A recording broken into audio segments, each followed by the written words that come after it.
Hello বন্ধুরা, আমার একটা নতুন জায়গায় কাজে এসেছি। কাজে মেনু কী কী আছে দেখো। নান আছে, আর দেখ, আর এইটা হচ্ছে দই কাতলা। বন্ধুরা, কারা কারা দই কাতলা এরকম করে খেয়েছো একবার কমেন্ট করে জানাবে প্লিজ।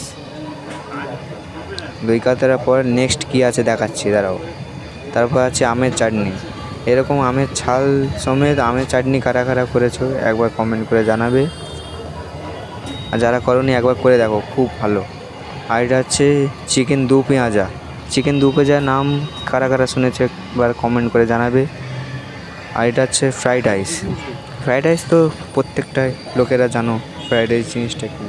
ফ্রাইড রাইস প্রত্যেকটা ঘরে ঘরে হয়, নতুন করে বলতে লাগবে না ফ্রাইড রাইস কী দিয়ে তৈরি হয়। গাইস, নেক্সট আছে চিলি চিকেন। চিলি চিকেন এরকম ঘরে কী কী কে কে কী কী দিয়ে দিয়ে রান্না করে একবার জানাবে।